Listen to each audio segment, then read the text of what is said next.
All right. Good evening, everybody. Guys, it's more Final Fantasy Randomizer time. It's the Duckling Reveal Boot Camp, Week 8. We're in the final week, guys, and then the Duck Derby starts next Monday, 1 week from Monday. I am super stoked about this, guys. I'm Gregory Puff. We're on RPG Limit Break. I'm here with Jat2980. Jat, how you doing today? Fantastic. There is no more exciting week than week 8 of the boot camp, because that means that the Duck Derby is right around the corner. So yeah, I'm pretty pumped. These flags are kind of all over the place. We're doing a bunch of different crazy stuff, not working on like a particular skill set like some past weeks, but we're just trying to have a flag set out there so that way the Ducks can get used to reading different flags, figuring out what's going on, trying to come on with deal with a few of the more obscure flag sets, while also throwing in a bunch of stuff that they've been practicing throughout the last 7 weeks. Yeah, I would definitely say these are the kind of flags that get you prepared to like maybe jump into an Iron Gall match with somebody random, or do like a hardcore Rumble race on Saturday nights. That's what I would expect from these flags. Of course, toned down. This is not out of control scaling or anything, but there's a lot going on. So get your trackers out, and good luck, as they say. So, standard stuff as you see here. The only thing that's different, you'll see that we're using spellcasting items. So it basically just means that your Zeus Gauntlet, your Light Axe, Bane Sword, Defense, all those things will be a random spell. And it has to be a spell that you can use in battle. So it won't be a spell like Warp or Life or Exit that you can only use out of battle. It has to be one that you use in battle. That'll be turned on. You see that we have the insert ruse item. That just makes sure that you will end up with something either ruse, invis, or invis 2 on a weapon, in case that way you have that option. And then, of course, we have the balance shuffle, which basically means you're not going to get dumb spells like Aether, but you're not going to get amazing spells like Fade or Nuke. And that's pretty much that as far as that's concerned. Everything else here you've seen that's pretty normal. Nothing changes except for right here we've got the shuffle, the original fiends. So once we get to where we're going later on with the goals, I'll explain something else. But basically, if you go into Earth Cave, don't expect to fight Lich. Now, you have a 25% chance of fighting Lich, but more than likely, you're going to end up fighting somebody else. So be prepared to take on Tia, be prepared to take on Kraken or Carrie, or, like I said, just be prepared to take on any of the 4 fiends, because they will be shuffled there. And then it looks like we got a required war mech. So you'll notice that there will be a glowing robot right in front of the air orb, or where Tiamat would be located. And you have to take him on first before you can take on whoever is guarding that air orb. Yeah, a couple of strategic implications for both of these. So War Mech required means that you have to be careful, but it's also just a boatload of experience that you're guaranteed to get. So definitely keep that in mind for your level calculations. And the other thing is shuffle the fiends. You just have to kind of think it makes Brack go up in value a little bit, so that's definitely something that I would be looking to pick up earlier if at all possible. So just a couple notes on those 2 flag sets. Yep. Once we get down to treasures and incentives, you'll see that we've got randomized treasures. So instead of taking all the boxes in the game, lifting them up, shuffling them around, and putting them back into boxes, just random treasures. Any treasure that the game decides they want to throw in boxes will go in boxes. And treasures that don't even end up in boxes normally, like cat claws, you'll find like 12 of them. Who knows? And our random wealth, of course, is going to be normal. So we could potentially find more than 3 ribbons. We could find 4 or 5. Or we could be totally unlucky and only find like 1 or 2 ribbons. You just don't know. Or you could be totally lucky and get like 4 Massamines, which is always exciting. So one thing to keep in mind with both randomized item magic as well as randomized treasures is that the different types of seeds you can get and the different item variations is going to vary wildly. In this particular flag set, there could be 0 ribbons, 0 Masas, 0 X-Cows, 0 Vorpals. There's no guarantee. And you could be doing that without an item that casts Saber or Defense or a Saber or Ruse or things like that. So there's a lot of variance. Now, because these are Duck versions of it, there's a lot of safeguards in place, so it should be okay. But just keep in mind that you can't really rely on anything. So you're, instead of other seeds where you've had to like kind of have a game plan in mind beforehand, like with an incentive Masa, it's like, okay, I'm going to have the Masa, so I don't need to open boxes. On this one, your game plan's going to have to evolve on the fly. The only exception to that is if you decide to take a black belt. But there's some trade-offs for that, as we'll see below. Yeah. With normal, though, it's pretty likely you'll find a Masa in a box. But it's not guaranteed, like Jat said. As we keep moving down, your standard stuff, again, main NPCs, quest rewards are on, better trap treasures on too, so those certain boxes you might get better treasures in. We'll try to point those out as Dark Moon runs the seed. Our freebies, as you can see, we've got airship, bridge, and tail all free. So if we find Bahamut, we can go on ahead and do that class change super early, which kind of incentivizes bringing, a fighter thief, or, basically not bringing the black belt, because we do have that free tail there. But the free airship's really great too, so you can just kind of get up and going. The only thing that you have to remember when you are doing a free airship run is that you could potentially need the canoe to finish the game, since you can't get to Onrak, you can't get to Waterfall, or you can't get to Ordeals without the canoe, and those particular places could potentially be required to finish the game. So it's always something I tell people when they're running the free enterprise style flags with the free airship and no encounters, is that the canoe is typically required in those flags. So remember to look for those. We've got the old, it looks like we have no loose items, but we actually do have loose items, flags over here. The two loose items are going to be ship and canal, but they potentially may not be required.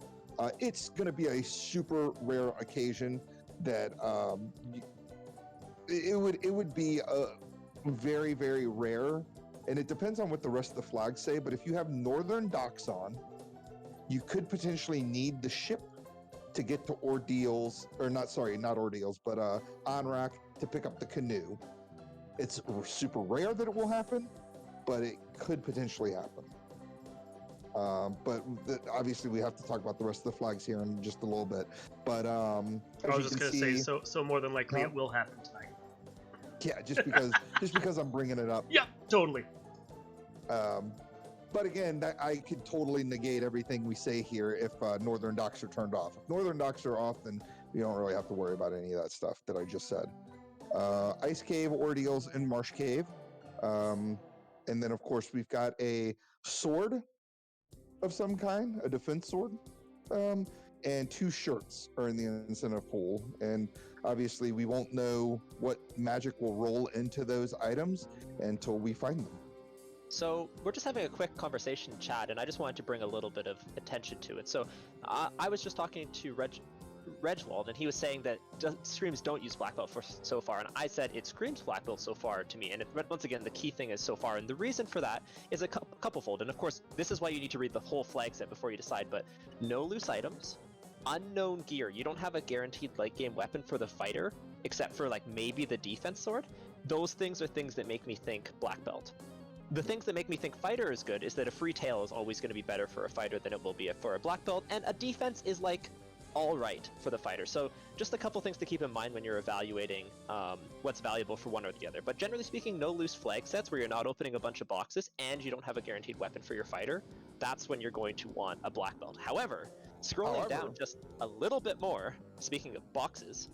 Yeah, speaking of boxes, it looks like we have treasure hunt turned on. So again, you're thinking maybe black belt, but then you got a free tail plus shard hunt, which we're looking for 28 shards. I don't know if we've done it. I say I don't know. I don't recall if we've done one. We probably have. But shard hunt basically will put, is it 36 shards total in boxes randomly throughout the game, and then you will get 2 shards or pieces or whatever they end up being called whenever you light up the earth orb and the fire orb, and you'll get 4 of them when you light up the water orb and the air orb. And that is important to remember because you may have to kill Tiamat to light up the earth orb, and just because you kill Tiamat, you're still going to only get the 2 shards because you're lighting up the earth orb, not the air orb. Mm-hmm. And of course, yeah, everything you just said. Perfect. It's all good. moving over to the right, we have a couple other big flags here: Alt Final Boss and Short and Topher. So I'm going to touch Short and Topher first, just because the explanation is easier. Short and Topher without Fiend tiles means that there is nothing between you and quote unquote chaos. As soon as you have lit all the orbs and you have the key and the loot. Note that you do not need the loot here. You'll get it for free. But you do need the. Do you need the key? Actually, You don't need the key. You don't need the key because that door's not locked. So you don't need the loot. You don't need the key. All you need is to light the 4 orbs. Yeah, on Short Topher, the only time you need the key is if you have an incentivized location that's locked behind the key. Correct. Yeah. So loot not required. Key not required. And there's no Fiend refight, so you go straight to Chaos. However, Alt Final Boss is a kind of an interesting flag. It replaces Chaos with one of, I believe, 4 possible formations. The first one is what we call Double Dragons in the community, which is Carry 2 and Tiamat 2. And interestingly enough, because there's no Fiend tiles, you're going to have no idea how difficult they are before you fight them. It's going to be your first time seeing them if those happen to be the Alt Final Boss. There's 2 Liches and 4 Phantoms, also known as the Undead Party Pack, or there's another name for it. Fundead. The Fundead. Yes. Yeah. There's 2 Warmechs and 6 Evil Men, also known as Warmech and Friends. And of course, you'll know what Warmech is on this other hand for this one because you'll have fought a required Warmech already. So keep that in mind when you're fighting that required Warmech, because if it has nuke and stuff like that, you got to prepare for the Alt Final Boss potentially. And the last one is Chaos and 8 Garlands, also known as I call it Wacka Chaos. Wacka Garland, yeah. Wacka Garland, yeah. Where there's going to be. Oh, go ahead, Gregley. Oh, I was just going to say yes. I was just agreeing with you that it's either Wacka Chaos or Peekaboo Chaos or whatever. Yeah.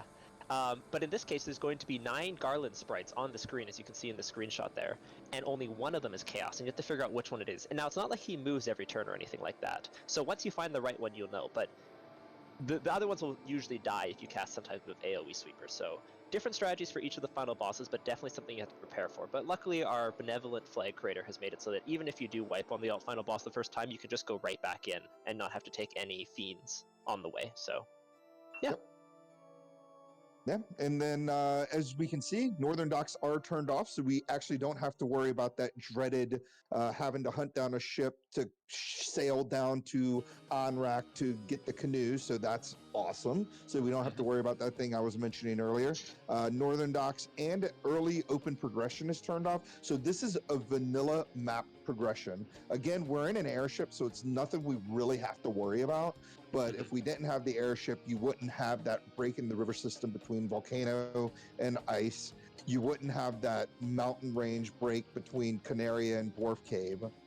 And then, of course, with the northern docks being off, you don't have those docks below Anrak and Mirage.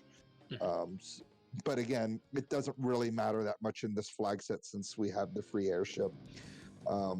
If you look over to the left here, we've got entrances and floors and dead ends shuffled. So what that means is obviously you can go into an entrance, as you see there. You could go into Mirage and end up on Earth 1. And then the next floor could be, Sky 3 and so forth and so on. Now with include dead ends, that means you could potentially run into a Cardia empty in a spot that isn't already the empty spots in the game, which is Cardia Tiny, Cardia Double Top, and those are the only two. Those are the only two, yeah. And then, the floors are shuffled and all that jazz. Early King, Sarda, all that jazz is turned on. And then if you look at the bottom here, we do have our procedural floor generation with another shuffled waterfall cave. I do want to highlight the fact that early items are on. A lot of the time when you start with a free airship, the early items are turned off. So that's something to always pay attention to. It's very, very rare, I mean, it's more Iron Golly type flags when these are turned off without the free airship, but it's quite common for them to be turned off with the free airship. So really double check these. You can get burned super hard on these. Yeah. So yeah, good stuff. Yep. Yeah. And then I think that's pretty much it here. Yeah, no confused old men or Zozo moments. We don't have to worry about that. Scaling here, looks like Caleb decided to go with the old enemies hit harder but have less HP, and bosses don't hit as hard but have a ton of HP. Prices again. Oh, go on ahead. I was just going to say, these are really friendly for ducks playing entrance floor shuffle, because the low HP scaling on enemies means that if you have any AoE sweepers, ideally non-elemental, but even if they are elemental, you should be able to take out most enemies, even in later game dungeons, early. So, those mages, those casting spells are going to be even more important than normal. And this distribution of stats for bosses makes it so that they're more likely to get skills and spells off, but they're less likely to be physical threats. So you just have to keep that in mind in terms of your levels, your party comp, and your spell selection. Yeah, and the main thing, especially with your boss stats being the way that they are, that 50 to 150, is that you won't get that weird bosses rolling like max evade and stuff like that. So it should be easy, even at 150 to 200% HP, to be able to do damage to them and take them down. It's just the battle's going to last a little bit longer than it would. So, as opposed to maybe it lasting 4 or 5 rounds, it may last up to 8 rounds or something like that. It just depends on where we are as far as levels. As you can see, our EXP again is pretty generous here. We've got the 2.7 times plus 100, and then we've got 50% more experience per orb, or 8 shards. But of course, we know we're doing a shard hunt, so it'll be 8 shards. Yeah, not much to say there. If you're going to grinding a little bit later is going to be nicer here, but you shouldn't need to do a ton of grinding with these with this scaling. Yeah. Burst weapons and armor, -5 to +5, which has been the standard in the past. I'm not sure if that's going to change or not, but this is stuff that you'll see a lot of the time, -5 to +5. Generally speaking, just once again a note on class selection, burst weapons and gear tends to be a buff to the fighter as opposed to the black belt. Because you get to choose which ones you use. So even though there could be a chance that everything rolls negative, it's unlikely. So most of the time it will make your fighter swing a better weapon.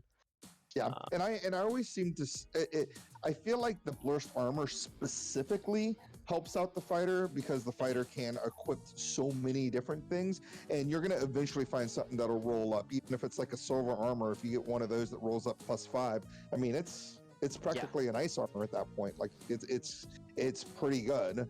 So whereas the weapons, you really need like certain end game weapons to roll up for them to be to be as useful as you would hope them to be. And then real quick, I just want to talk about the encounter rate. So overall encounters, we got 4%, which is four encounters per 256, and then the dungeon encounter rate's actually 0.6, which is 5. So there's going to be 1 extra encounter per encounter cycle, I guess is what you would like to call it, in dungeons. So you can't, but you're, again, nothing you're really going to have to worry about, because you're not going to be doing much overworld walking with the free airship. Yeah, for sure. No. So we have a force class down here, but other than that, everything else is open, and your force class cannot be a none. So, 3-person parties, 4-person parties, 2-person parties. Take whatever you want, but there will be 1 character, which you must take. And of course, that will affect your strategy alongside the other thing that impacts class selection. So, I've been talking a lot about class selection prior to rolling the seed. Well, then there's a few things that change it once you roll an explicit version of that flag set, which is, what your force character is, and then if we scroll down a little bit more, what your blur's class is. So we have 1 bonus, which is relatively minor, but there's some blurses that are just so broken that you really, really need to pay attention to. Like, fighters getting hit rate is broken. Anyone getting any magic is broken. So keeping that stuff in mind is definitely something you're going to want to take a look at. But if everyone's like, plus 10 HP or whatever, then it's not such a big deal. Yeah, fighter with like all black magic or something is, like you said, it's broken. Yeah. Yeah. Yeah, that's pretty much it. The one thing of note that I always scroll down to check is balance is half black belt crit rate on, and it is here. And is Double Thief and Ninja Growth on? And it is here, so, those are things to keep in mind. And also, unusually, or not unusually, but something that's a little bit not always on is Improve, Cure, Heal, Lamp, and Amute spells. So that's something that you're not going to see a lot of the time, but it does really make that, like, things like Cure 2, Cure 3, Heal 2, they really go up in value with this flag set on. Yeah. One other thing I like to always tell people to look for, and maybe not so much for the Duckling. Go back up real quick, Darkmoon. Not so much lock? for Duckling, but yes. But if you run an Iron Gall, or if you end up on like one of those rumbles, look at the lock thing, because the auto hit means obviously it'll hit 100% of the time. But there are two other options: the higher number being basically like a 50% chance of hitting, and the lower number being closer to about 20% chance of hitting. So and then the MDEF growth, of course, those options are there too. So reverse MDEF is one of those things you'll see randomly thrown into stuff, which will basically make fighters have the same MDEF growth as mages, and then it really destroys the black belt, going from four MDEF per level to 1 MDEF per level. But again, nothing you have to worry about right now, just because we are moving away from the Duckling boot camp, and we haven't seen these yet. I just wanted to kind of highlight them for people so that they notice them when they're looking over flags, because it's one of those things that's easy to forget. Yeah, in many ways, this is kind of like Iron Gall prep, because this flag set doesn't have a particular theme. It's more just like, here's some different cool things that are going to interact together, and then see how you can get through it. So that is more in line with that. And the Duck Derby, we are trying to teach you how to play for something like the spring tournament, but we're also trying to just get people involved for like all the various aspects of Final Fantasy Randomizer, whether that's DAB, no co-op, but the double anti-bingo tournament that's coming up, the spring tournament, the fall league, free enterprise, chaos rampage, all those various things. So yeah, Greg the Puff, do you have anything else to say about the flag set before we kind of get into the next part of the conversation? Even a little bit. I think it's time to go on ahead and move it on. Okay, sweet. So tonight, our runner is Darkmoon, our fantastic restreamer. He is taking up both the computer and the controller, and he'll be showing us how it's done today. So before we get into that, I just kind of wanted to do a quick party comp conversation. So Greg Lee, Darkmoon, what are you thinking? Let me unmute myself. There we go. I don't know. I need to look at what we have in the way of blessings, but I am a fighter fan. So, I mean, obviously, whatever the force class is going to change my hand a little. I could go Fighter Thief, White-Black. I could go Fighter Oreo. Those ones are where I'm leaning, depending upon what comes up for force and what the blessings are. I also just wanted to quickly highlight, this is what I use for entrance shuffle, entrance and floor. It's a basic spreadsheet that has the various locations on it. I also put a star in front on a column for the locations that have an incentive item, because I'm just going to have this up in front of me the whole time, and if I really felt the need to track every floor, I could across the columns. Since I'm just playing by myself and I'm not having to shout to the co-op partner, I'll probably just be making quick notes as to what the end floor is of each of these dungeons as I get there, and maybe some cool points of interest along the way. Cool. Greg, kind of any thoughts on party comp before? Like, would you go black belt on this, or are you still leaning fighter as the resident black belt master? It depends. Blessing really depends. Okay, cool. Yeah, that's once I see what the black belt and the fighter have, or even the thief, because if like the thief has like good vitality, yeah. If the thief ends up rolling vitality, then I would probably bring like a thief comp. But again, it just kind of really depends on what the blessing ends up being. And it looks like we lost Darkmoon's game. My game wasn't letting me use my controller, so I have to restart and see if it comes back. Otherwise, I have to reset my controls. The joys of the emulation. Yes. So and then you.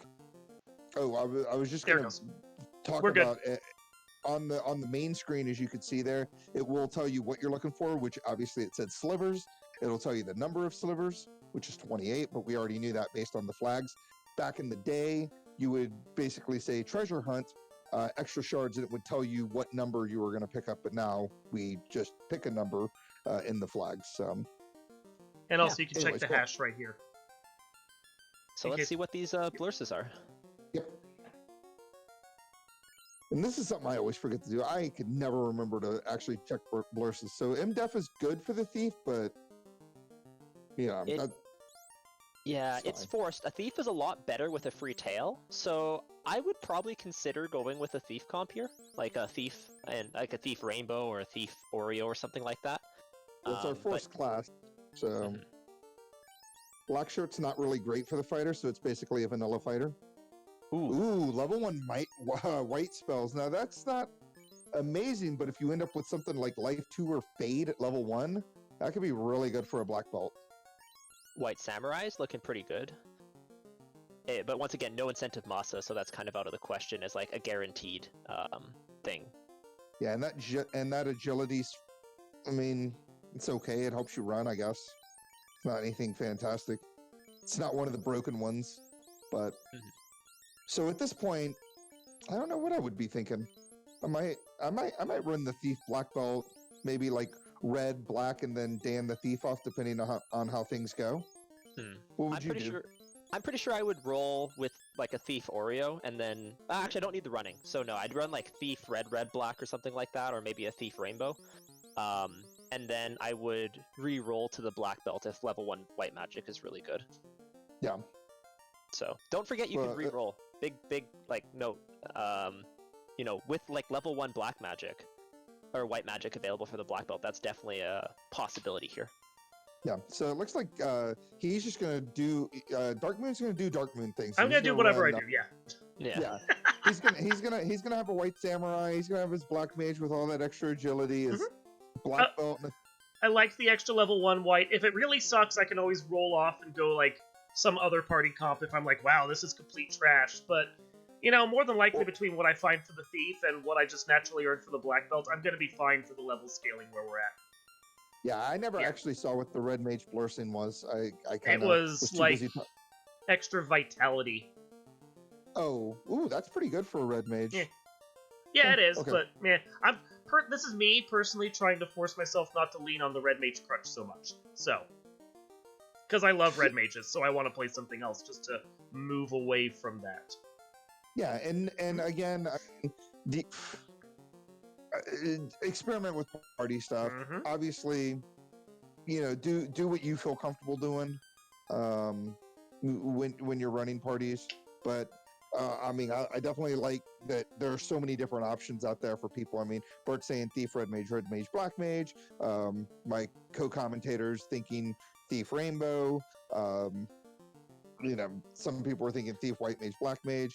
I'm thinking, yeah, if the white magic isn't very good, you can Dan off the black belt and get enough levels on your thief to where he has enough HP to deal with Topher. And I honestly like running 3-man parties, so like the thought of danning either, you know, my thief or my black belt, that seems perfectly fine by me. Yeah, for sure. Yeah. Okay, let's kick it off. Okay, since we're actually streaming off of me, the second I go live, we're just gonna go live. So I'm gonna mute myself and then I'll just figure a couple seconds, and then guys start the timer and start tracking. Sounds good. Yeah, that's right. We should see him at the actual time that he's doing things, so that's nice. In real time. But Reynolds don't need exit life 2. Don't need none of that. So again, and this is again, what most people will do is check Canaria Castle when you have entrance floor. That level there, that Earth 3 with the vampire, totally not anything exciting to see because we don't even have an incentive Earth. Not sure what happened there. Dark Moon decided to go on ahead and reset out, so I don't think he was very happy with the I hated the white magic spells. Yeah, so he's going to go on ahead and re-roll out of that black belt. Yeah, and once again, I like the reroll. Yeah, thief, red mage here. I mean, I might have checked the white magic first, or sorry, the black magic first before resetting for sure, just to determine, like, if it's level 1 nuke, I might have gone red mage, black mage, compared to if it's, like, garbage black magic too, then, you know, something different, but I agree with the reroll in general there, because that white magic is not good. Yeah, I mean, even then, would you have rolled to 2 red mages in the black mage, or maybe red mage double black mage or something like that? Or I think there's no downside of the double red mage when you have run already covered with the thief, for the most part. Like, yes, there's spell charges, but like because your thief is covering your running, I would probably go with the double red mage for that extra utility, the potential extra life caster. But that's like my priorities, you know? Yeah. So a couple of weapons I noticed there. I mean, large dagger not like fantastic, but I mean, extra +4. Plus, it didn't cost like too terribly much. I mean, it's a little bit more expensive than I'd probably pick up something in a shop, but it's fine. It'll do something for the thief. Yeah, for sure. Yeah, so we already know that the Earth 3 floor is here, so we don't actually really need to go back into Canaria Castle. And as you can see, we got the free airship. So what do you do with free airship? Do you route kind of similarly to not having airship, like check all the inner sea stuff and then work your way around? Or how do you typically route that? So something I always look at is, are towns shuffled? If towns are shuffled and our town shuffles into the pool, deep towns, things like that, and then also is those early progression on? Because if they're not, generally speaking, you want to get a little bit of money, but at that point, like going to Provoca, going to Crescent Lake, going to Sarda, all these things, doing them early, and potentially picking up your level 2 and level 3 and 4 spells so you can get early warp exit ways to kill things, those things are all really, really valuable to me. So that's kind of what I do. I definitely don't try and do it like, inner sea type check immediately. I'll go for the incentive items first and then spells, so that way I can clear dungeons safely. Once again, I've talked about this in the past, but in entrance floor shuffle, the most important thing is to get into safe diving levels as fast as possible, and getting key items, knowing what you can do, and then getting some spells are going to be a huge part of that. I do like checking a few entrances once in a while, like especially like Elf Castle because it's right there, or Canaria Castle, just to get a little bit of early gold. Remember, like even getting some gear can be sold for some money, just so that you can fund your level 1 through 4 shopping. But outside of that, towns, incentive items, and go from there. Yeah, I do want to point out a couple of things that we saw here. First off, we got a Cardia and we had mermaids here. We picked up an Opal +4, obviously huge, and we've already found what appears to be like 4 slivers, which is, again, that's 1/8 of the way there. So that's really great. Another thing I noticed that we picked up was a bunch of money and a cat claw that we could potentially sell because the cat claw rolled down -3. So the money is going to be huge, especially because, like you said, we don't have the shuffled towns, so we can go into Provoca, probably get everything we need as far as magic and gear is concerned, and never have to go back to Provoca again, and even hit up Elfland and do all of our shopping that we need to do in Elfland, and never have to go back in there. Yeah, and hit Crescent Lake as well, probably for the incentive location there. Although you can delay Crescent Lake to try and go there once you promote, if you're feeling a little bit riskier here. So that level 2 white magic is quite good. Yeah, I'm pretty happy with. I don't like that Heal 3 and Cure 4 share the same slot, but it's okay. And there's our big pickup there. We got Nuke at level 2 here, with Bane and Brack as well. So that's 2 nuke casters, which would have, again, that double red mage is looking a lot better now than it was. The only downside right now is that we still haven't found life. So having that white mage for the guaranteed life is nice, but keep in mind that life, this is very particular. I was just doing the processing because I very rarely play flag sets like this, but life is actually not that valuable in this flag set. The reason being is because life's most valued time is actually in Topher. But there's no Topher dive. We don't have to worry about losing people to a fiend. Like, if you die on Alt Final Boss, you get your whole party back, and then you just have to dive again, and you get right to Alt Final Boss. So life isn't really a priority. The only thing the white mage is guaranteed bringing is exited. That's only if warp's not available early. So thinking of it more, that's just another kind of consideration. Yep. And you can see the EXP is already really good because we've already gained 3 levels. Chime may not be required, but it could potentially lead us to an entrance that leads us to something that is required, like, where Kraken or Carry or one of those people is located, or any sort of key item that leads to them. So, again, finding all this early money, I mean, the world is kind of Darkmoon's oyster here, as he can pick up everything he needs. The housing market's really nice right now. Yeah, for sure. Wow, this armor shop is really not good. But that's okay. Yeah, I thought he was going to troll us by picking up the buckler, but... Darkmoon's showing the Ducklings that he has to give them good habits. Oh, he is picking up the buckler. Never mind. I mean, the buckler, I mean, it's a +6 shield. It's fine. Yeah. Right? It's all right. It's all right. Yeah, I would have probably put it on the thief there instead of the guy that already has 42 absorb, but you know, what do I know?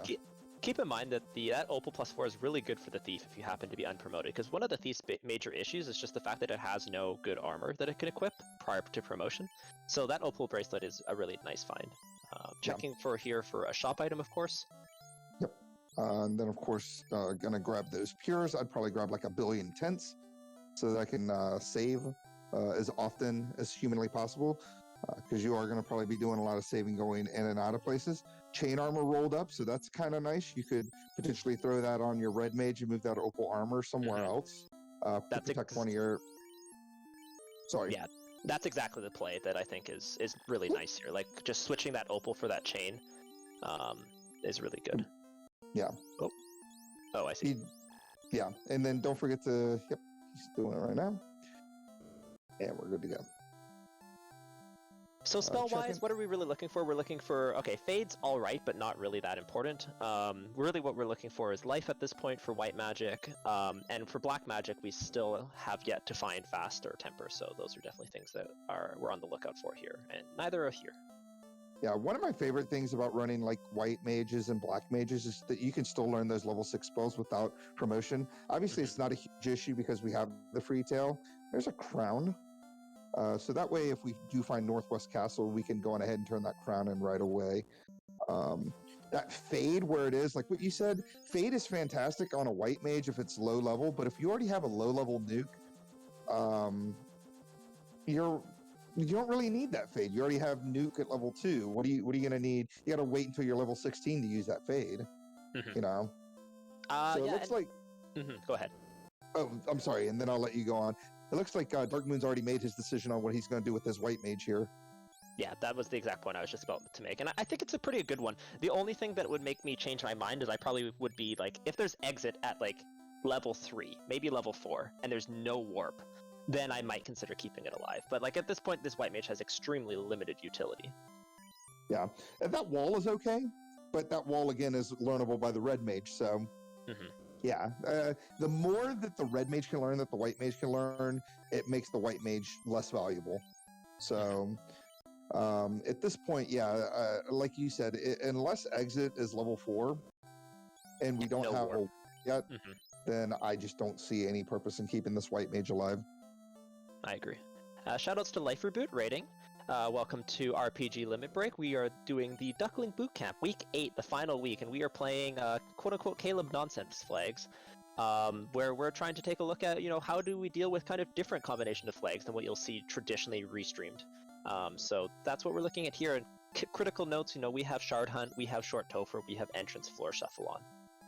There's a warp. What did you think about that life white mage only learnable? Does that change your mind at all? About keeping the white mage alive? Having seen level 6 magic already, if this was not Short Topher with no Fiendry fights, that would change my mind. But because of what I was mentioning before, where, hey, we don't really need life for Topher, and I'm not that scared of other dungeons with 2 nuke casters, I would probably still damn the white mage off. Yeah, so this is a good room to maybe pick up some levels in. Maybe not so much this battle, because you're not going to be able to kill that thing, but hey, there goes this white mage, so that worked out actually kind of perfectly as he moves some people around. And now we're going to go back in and check these 10 boxes and maybe be able to nuke down some mummies or Cerberuses, but nope, more blue Ds. So this is interesting that we're knowing right now. We know that the first encounter off the hard reset is encounter number 8, because that's definitely the rare encounter on this floor, right? So just something to keep in mind when you see something crazy like a blue D on this floor off the hard reset. So yeah, of course we're going to be opening some boxes here. Yes, it's a no loose flags hit, but once again it is Shard Hunt, so we want to be opening, especially item dense locations. 28 shards is quite a few. It's not, the absolute peak, but it is on the upper end, so that increases my likelihood to open like all the boxes on a floor compared to some other places. And oof, this is a little bit rough. Something that is Darkmoon's going to struggle with here is that his party just is not at dungeon clearing levels right now, which means that yes, we can try and dive deep, but until we get to at least level 10 to 12, like anything that touches us is going to kill us at this point. So this is definitely a little bit sketchy. It's a little bit unfortunate that Blue D was the first encounter, because I would definitely be considering taking like 4 fights of the first encounter and getting out of here. But I think what Darkmoon might be doing here is taking a few fights, opening these boxes again, then maybe warping out, saving, and going back in or something along those lines. Yeah, I would say that warping would be okay here, but he just now got to the point where he can actually warp right. out. Yeah. So he didn't have the levels for it. But you know, it just depends on what's at the bottom of this dungeon. But it looks like he's gonna walk those levels out and then like obviously be like, oh, okay, cool. Now I can use warp. We'll see where the rest of this dungeon goes, or he can just move on to something completely different. Yeah, well, because keep in mind here that if, you know, Sarda is at the bottom of this dungeon, well, having those warp charges is going to be extremely valuable, right? Yep, and that Hurdy G there is his free loot. That's our multi-instrumentalist flag there. So you can see here Darkmoon is getting an idea of the encounter table. He knows that Blue D is first. He knows there's another Blue D second, and then there's 2 more encounters. There's like the Catman, and then there's the guard sentries. The front of this encounter table seems to be not ideal, which means I would guess, oh, okay, there's a really long run after 2 actually, but it does feel like there's going to be a few encounters bunched, and then when this encounter table goes forward and then backwards, which is going to be after this next one, we put the encounter table, it's going to be kind of a nasty start, I think. You're probably going to get 4 or 5 encounters in a row. Yeah, so we're at the point now where we've found our first split here. We have only 1 warp charge. The splits kind of get me like a little scared, especially when you don't have a way to get out of it. You know, what are you looking for? Like, I almost kind of want to see a fiend, and well, there we go. Speaking of. So this is really good. We have probably, let's see, there's a 150 HP. Carrie has 600 vanilla HP, so Carrie is 900 to 1200 HP, and we have. We don't know if we have Carrie. Oh, remember? Right. right. Shuffled Fiend. So we don't know. We have 1 Brak caster, because I don't think Darkmoon picked up Brak on his Red Mage. So did not. Tia, Kraken are sketchy. Lich is definitely killable. Carrie's almost certainly killable. But we're not that deep. I would do this. Yeah, I would at least see what I'm looking at. At least get the idea down of what we're up against. Yeah, Redwald asking in chat, free fiend kill with enough burst damage? Yes, but remember, HP here is really high, well, not really high, but high, 150 to 200%. There's no free fiend kills today. This carry is going to, at minimum, have 900 HP, so we're talking 3-4 nukes. Yeah, and unfortunately, Darkmoon getting the old, I accidentally put my my nuke in the wrong spot there and threw a Brak out at Carrie. Yeah, I trolled myself. That was smart. Yeah. Yeah, and it looks like Carrie's got an only attack script here. I think you still might be fine. I mean, you've got 2 nukes, and you've got your Opal bracelet. Nope. That's stun touch right there. Oop, no, that's the end of that battle. It's not a big deal. I was here and I hadn't really grabbed anything. The one good thing about that is that we don't have to go back there. Exactly. I can do the top split now and not stress. We can just leave that till later. That is 2 shards behind a carry 3 floors down, and that's just information I'd be keeping in my back pocket, saying, you know what, when I have 26 shards, I can come back here and deal with that. You know, that's something that we can leave until later, because carry's not worth enough EXP. So time to go check the top of Marsh split. Yep, exactly. And like Jat said, you're only going to get 2 extra shards from killing that carry, because we are again on shard hunt. There was no extra shards down there. The carry's floor wasn't incentivized. It's just hey, there we go. If we get to 26 shards, remember Elfland Castle, go down a couple floors, boom, I can kill carry super quick and be done with it. Yep, absolutely. This is one of the battles I was hoping we would see on the way through here, the old Whiz Mummy battle, because you can get quite a bit of experience from this battle, and with the nukes and the fire 3s and the lit 3s, and this party's susceptible to a lot of things that could take it down in one round. Mm-hmm. Keep in mind with this fight for Ducklings that the Whiz Mummies are worth the bulk of the experience here, so you want versions of that with more Whiz Mummies, because I think they vary from like 2 to 4 or something like that, correct? Yes. I think yeah. I want to say 4 is the most, maybe 5 might be the most. But Catman, they're the ones with the fire too, right? Yeah, so here comes the Fire 2 party. They clearly got their skins wrong, as they aren't man cats. Throwing those Fire 2s out there. got the wrong script when they were coming out. The old vanilla jokes. All right, so we come down here. We'll check out Marsh Top, see where that leads. Like you said, if it leads to Sarda, it could lead to something that we need. Again, we don't really need to kill. We don't really need anything. We just need the shards, right? We need shards and levels. Shards and levels. Oh, and of course we do need. We could need the rod. We could need the cube, and we could need the oxyale. Yeah, we could need those things just for shards, but we already have the loot, and we don't need the key. Yeah, that's correct. Yeah, so. It's very unlikely that we need those for shards. It's nice to have a couple of them, but yeah, even my own gut instincts, right? I was like, oh, we should get some incentive items, but it's likely that the only one that we probably need is the canoe, for sure. Just with the way that things are working out here. Yeah. So these flag sets, that's the interesting thing about this. I'm processing as I'm running. This is where having a practice run of it to get your finger around it really helps, because there's obviously lots of transferable knowledge, but this is going to play a little bit unlike anything that you've ran in the past. Ooh, big old ribbon pickup there on that Better Spike treasure box there. So, and the ribbon rolled up, which of course even a -5 ribbon is the best weapon or armor in the game. Yeah. Anything beyond that is just gravy. Yeah. So having 4 extra absorb is nice, but you still got all your elemental resistances there. So having 1 ribbon, great. We have wall on the red mage. I'm pretty happy about things so far, and we will, if we end up hitting all the towns, probably eventually find gold bracelets or silver bracelets to outfit kind of the rest of our people. Yeah, definitely. So Dark Moon there did skip a chest on the right there, and that's because that's a linked chest in that top right volcano room. So just keep that in mind. So it's not that he's skipping it; he's just knows it's empty. Yeah, it's shared with the box that was next to the box with the ribbon, not the box with the ribbon, but the one next to it. Yeah. So for some reason, if you decide to skip the left room, you can check it there. But yeah.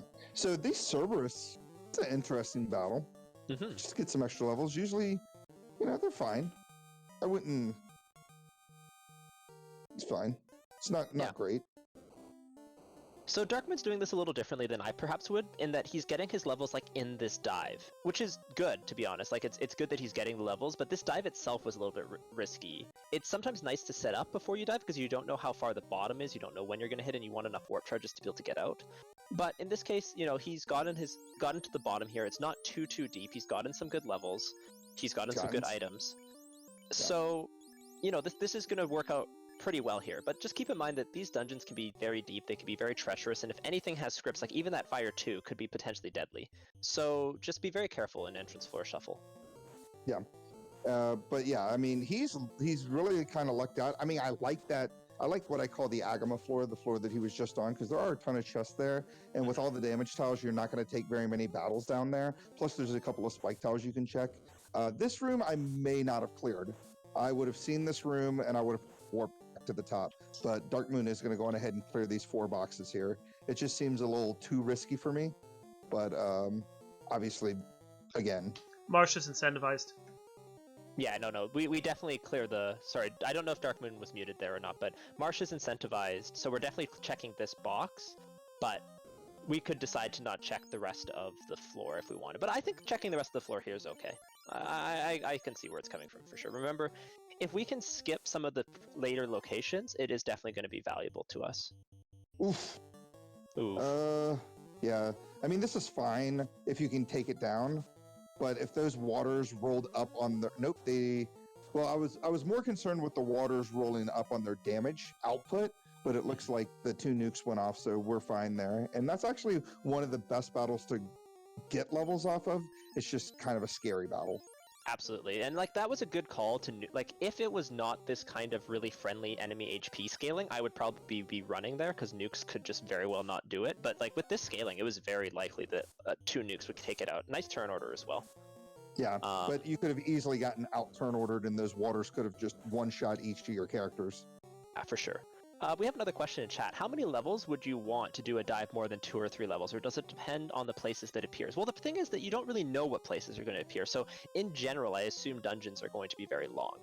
And then the way that I manage with that is by trying to get levels on the first floor or in a spike tile or something like that prior to starting these longer dungeon dives. And the level I'm looking for is at minimum like early teens, like 12, and then generally speaking like 15 to 16 is comfortable.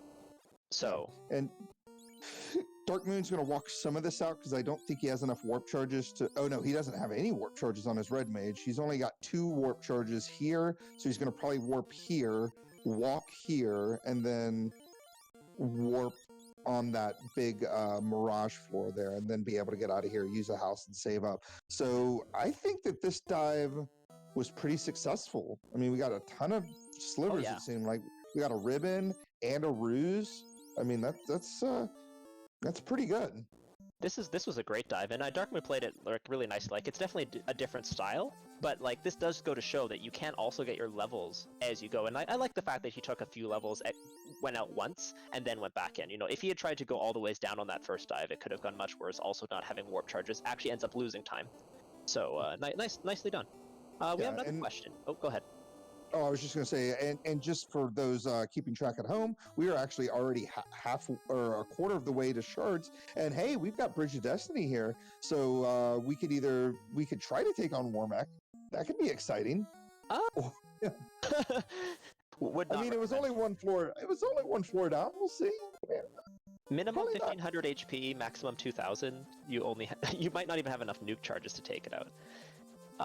Yeah, so J-Trigger asking a question in chat. This is the perfect channel to do that on right now, as we are doing the Duckling Bootcamp.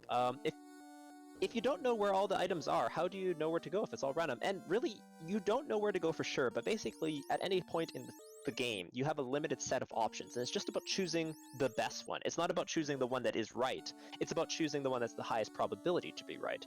And that's what really the randomizer is all about. It's all about the way that, Bird and I were discussing it one day is like, imagine the randomizer is just a bunch of flip coins. You want to make as many results positive for you as possible, and that's all a randomizer is. You're still going to get hit by bad luck, but the better you get at the game, the less likely it is for a bad result to affect you. That's kind of what it comes down to. Yeah, and Darkmoon finding Canary Castle, got the key, which again we know is not required because we have the short Topher, but the key also opens up a lot of extra boxes. So that's just more things we can, more ways we can outfit our party right now. Because one of the main things that we don't have right now is an in-game weapon, and we haven't found Bahamut yet. So I imagine by the time we get those bad men, just not messing around. But I imagine by the time we find all 28 shards, we will have an in-game weapon of some kind in the inventory. Yeah. Ooh, sleep touch. Yeah, keep in mind with a thief comp, this thief is not very durable, partially because of the fact that it doesn't have endgame armor, and partially just because it's a thief with lower vitality growth. A couple of pro ring pickups there. Even though they rolled -3, it's still the best gauntlet in the game. I mean, you still got 5 of. You still got the death protection for those that don't have the ribbon on right now. And that's at least, one thing that you can protect yourself from. Rubs won't hit, quad X's won't hit, squint won't hit. So able to clear that floor, get what he needs out of there. No slivers, no in-game weapon, but those 2 pro rings were pretty nice. And we got our first Cardia empty, so just resets out of there. Knows he's not going to need that. And then we have cleared out another dungeon. So you proximity routing, you just kind of hit up everything that's kind of close to you. What do you think, Jet? Yeah, I know some people like to do cardias right away just because they're all right next to each other. Sorry, go on ahead. Oh, I was gonna say I like this play to check Melman, see if we can get exit, for example, on the red mage, although there's limited slots that it would be able to learn it in. Also, getting some better armor would be really nice. Like finding gold bracelets or silver bracelets would be huge at this point, just to like help beef up that. Well, I would move the opal onto the And to point out the other thing I did, I can't remember the spell levels past level 4, but because of what the thing we did, or what Wild Ham and the rest of the devs did, where you can actually just hover over a spell, I double checked Diz 2 just to see if my red mage could learn it, which it couldn't, but it was very fast for me to find out whether or not it could. Yeah, shoutouts to dev, shoutouts to shop information. Yeah. So, shop information is definitely huge. I think, I know some people would be like, oh, well, higher level. Ooh, those silver bracelets rolled up. That's really nice. That's actually better than the wood armor, and you could throw another silver bracelet on your, that could replace your chain armor, since it'll have a little bit better evasion. Yeah, it's technically better, although I probably wouldn't bother just in terms of menu per second, just, it's fine. So, yeah, and we're out of Melmond already, so to go back to proximity routing, I basically feel like I have enough spells to get through anything I want. I would like a few more levels, but it's not the end of the world, so I would probably just be clearing out entrances, finish clearing out the inner continent, just because that's the way I tend to route entrance floor. I know other people will do cardia first. It honestly doesn't really matter as long as you have a consistent pattern that you remember what order you like to do things in and what continents you're checking off and which continents are checked off. If you're doing that, I think you're in good shape. So just have a pattern. Entrance floor doesn't really incentivize you to clear certain entrances more than others, other than just how long it takes to get to an entrance. So just keep that in mind. Yeah. Right now, we saw that Dark Moon was able to do class change, so he is going to more than likely hit up those first 3 cities there and grab those spells for his ninja, so he can have a warp charge and nuke charges, so forth and so on. We have a Titan Strove here, but obviously we don't have the rubies, so we can't check that. Those 4 boxes, they aren't incentivized anyway, so. Or I don't think they are. No, there's no Titan Strove incentive. And there's our other side. Wow. And there's almost the other vanilla. side. Yeah. The old French vanilla Titan Strove. And then that's it as far as entrances over here. He's going to check Sarda. Yeah. And then he's got Ice Cave and Volcano over on the other side, and then that'll kind of be it for the southern continent. And then he can go on ahead and head up north. Don't forget the key. Oh, he is. Okay, cool. I was gonna say I like the play because I would actually leave the key until I got the TNT here. But once again, it's a different seed because we don't really need incentive items for the most part. So maybe going here and never turning in the TNT is the play. So this makes a lot more sense. If you are basically required to full clear in terms of incentives, I would just put this off until I come here again to hand in the TNT. But because we're not really required to do that, turning in it early. And see, my instincts are getting messed with here. In many ways, that's a benefit that some of the newer Ducklings are going to have on this type of flag set, because you are thinking through everything each time, whereas I'm autopiloting a lot more. So that's why having different flag sets is good. It makes you question your assumptions and think, why am I doing something, rather than just autopiloting through everything. Right, and then we've got Topher here. Good thing about finding you would want to find Topher later or earlier, because we found Castle Canary. That way you can only have to dive Castle Canary the one time. We may not even need whatever Sarah has, but we have to remember we do have to go back and talk to Sarah if we want her item. The good thing about finding this now, though, is that we already have the key. So there's 6 boxes here that we can open up, as opposed to the 3 that you normally have before the key. And there's also a spike tile we can check. So if there's something really easy to grind, like maybe a big pack of Gurmaduses or the triple I, or 1 to 2 fighter or something like that, then Darkmoon can just go on ahead and grab his levels now, get up to 28, and then just roll with it. I don't actually know this. Gregory, are these better trap tile chests on the right here? The one on the bottom right is the better trap treasure. Okay, yeah, so I would definitely be considering checking that one at bare minimum, but I mean, I think it makes sense to check all of them in this situation. Yeah. Solo Sentry or Sentry and Guard, not the greatest battle in the world. They tend to have really high absorb and they hit really hard, so it's okay experience, but it's usually not worth the hassle. I would probably warp just so I don't have to take that battle again. Yep.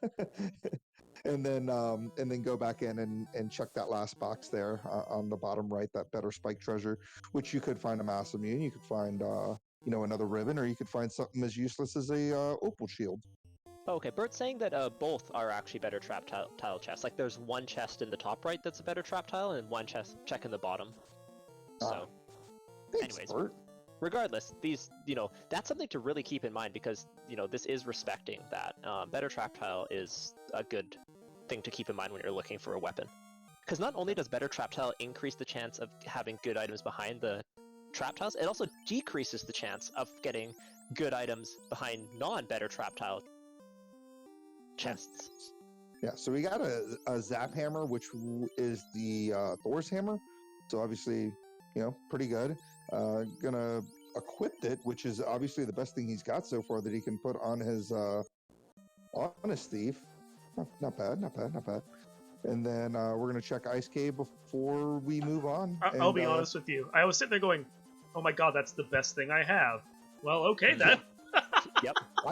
I'll be honest with you. I'm just so used to that being the best white mage hammer that I forgot that the thief and the ninja could even equip that thing. So, and ordeals. Okay. So here's something. Usually ordeals, kind of a great place to see. It's usually a pretty quick dungeon. There's 8 chests here plus an incentive. But again, we're looking for slivers. We don't maybe necessarily need whatever the incentive item is. What do you think? Do you try this place? Yeah, because So, not only is ordeals like an incentive location, it's also just a bunch of relatively free chests. And keep in mind, if we're prioritizing perhaps not having to go to some of the things that are slower to get to, like vanilla ordeals location or waterfall. And we have warp. I would be doing ordeals here. If I didn't have warp, I would strongly consider against it. Yeah, so the warp, as you can see, if you hit the wrong pillar, which the pillars are randomized, by the way, you don't go to the southernmost pillar. They're just randomized now. But if you go to the wrong pillar, you can just use the warp spell, and it will bring you back to the previous pillar. So good use of warp there by our runner, Dark Moon. I'm Gregory Puff, the Duckling boss, or Dawn as they say, and Jad here, one of our arbiters, and also Duckling Derby lead hanging out with me in the booth, and we're just doing a Duckling boot camp reveal here. This is basically to help newer players get used to the game and learn the game. Mm-hmm. Absolutely. So picking up a sliver here, one sliver's not exactly what you want, but it's still okay. Not the end of the world. This is not the worst ordeals. TNT is not great. I don't know if I would be turning that in, considering I just opened all those boxes down there, but... Now that fighter battle that Dark Moon is not taking, for whatever reason... He's got decent levels. It doesn't matter. It's 1-2 fighters. Anyways, I'm just gonna leave that there. I would have at least thrown a bunch of nukes at him and then left. Reginald, can you have too many levels? If you're playing casually, no. If you're playing in a race against Spell Zap, absolutely. Levels are safety, right? But if you're taking levels that you don't need because of the flag set or because of what your win condition is, you could be giving up an advantage to a runner who doesn't take those levels. Yep. And then there we go. We could have potentially needed the canoe coming to bite us back. He can't get to ordeals or waterfall because we don't have a canoe. Mm-hmm. But we do have the chime and yeah, that's what I meant to say. On-rack. We do have we could have checked the caravan. That's the sneaky vendor item, as I like to call it. So just as a heads up, golden rule of... Oh, it looks like Darkmoon is changing some of these out, but golden rule of thumb, if there's... Basically, the difference between the bracelets is, I believe, 10, roughly. It's what, 15, 24, 32, something like that. So once you're looking at somewhere between a difference of +4, +3, somewhere around there, the incremental improvement you're going to get from changing bracelets is not super high. So like +2 gold bracelets compared to +3 silvers is going to be a small improvement, but if he was tight on gold, I would not make that improvement. He's got infinite money here for the most part, so it is going to improve his absorb, but it's incremental. Yeah. Yeah, so right now he is going to go on ahead and turn the bottle in that we found in Marsh Cave a while ago. And then at this point, I mean, we no reason to go to Lefane. We do have the chime, so we could check the Mirage location. But now it's time. Oh, there's our canoe, speaking of. But now it's time to go on ahead and start checking those Cardia Island entrances, because there are like 6 entrances there, and the dead ends are shuffled. So they could be 6 different locations that could lead to all the shards we need. Yeah, I think having the Cardia Isles dead end included increases the entrance density on the Cardia Isles. That is definitely something that you should consider in your routing. Yeah. So we're gonna nuke down the steak and wings. Yeah. Just to get some extra levels. Without the Topher, I mean, man, what are your levels thinking? I mean, I may just go in the second. Look at that useless chime. When did we get that chime? I don't know.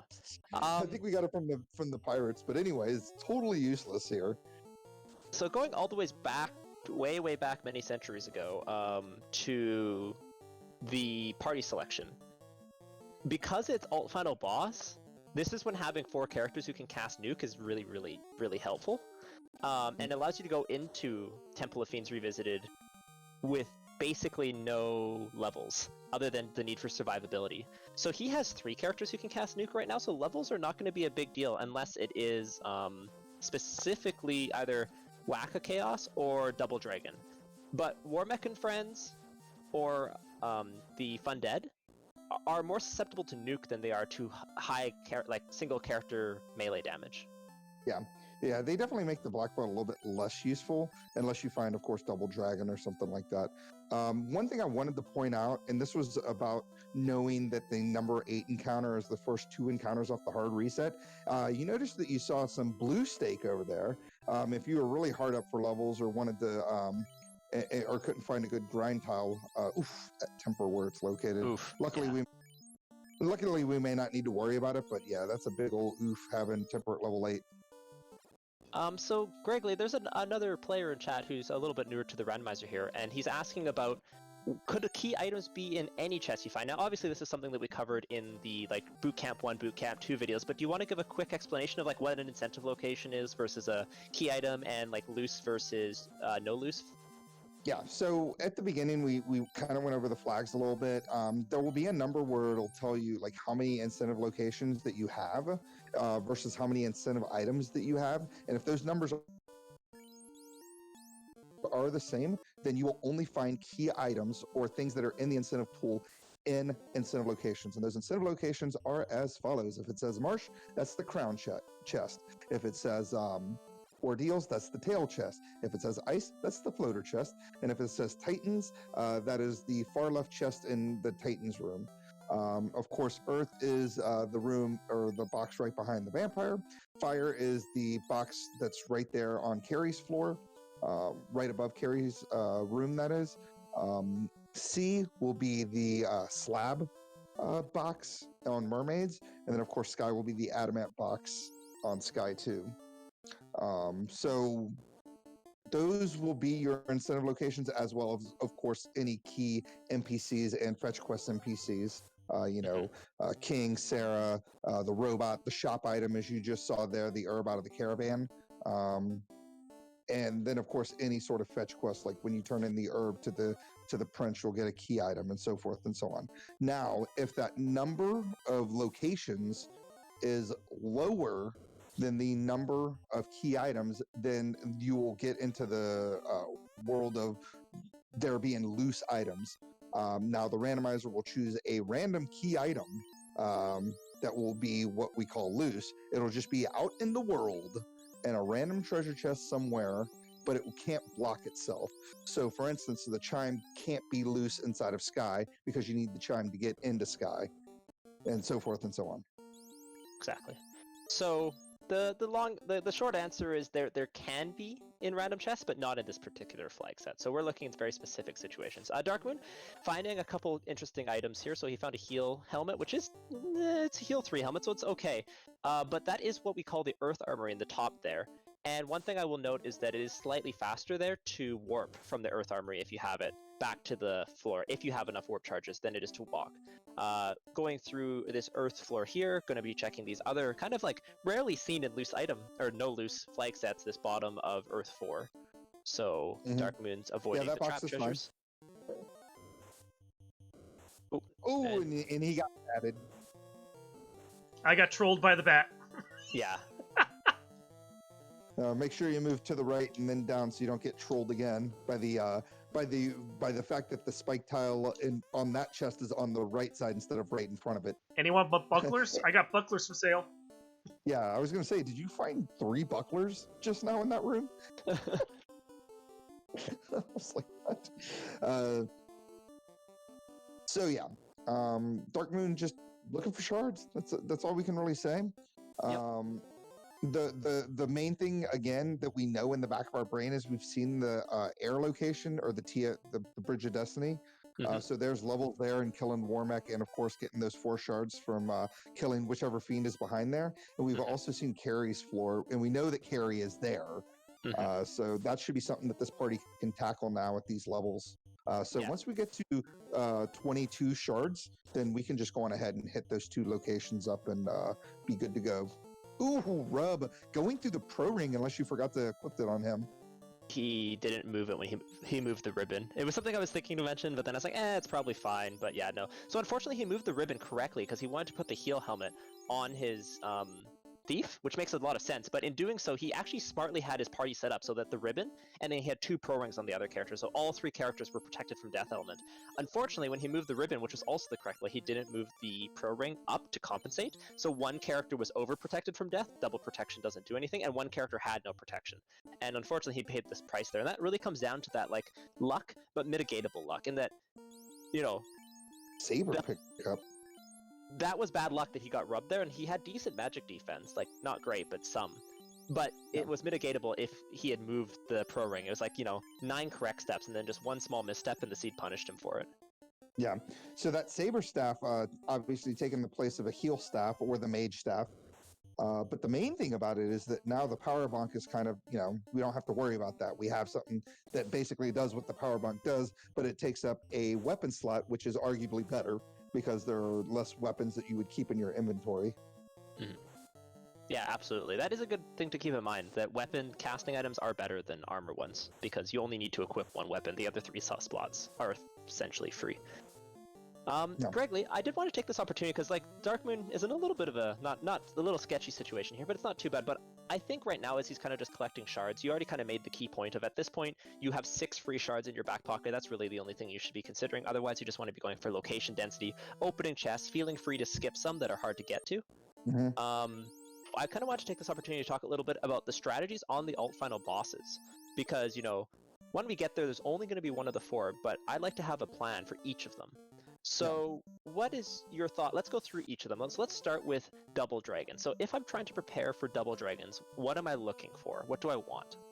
If you're preparing for Double Dragon, I think the ruse sticks that you have are fantastic. You need an in-game weapon.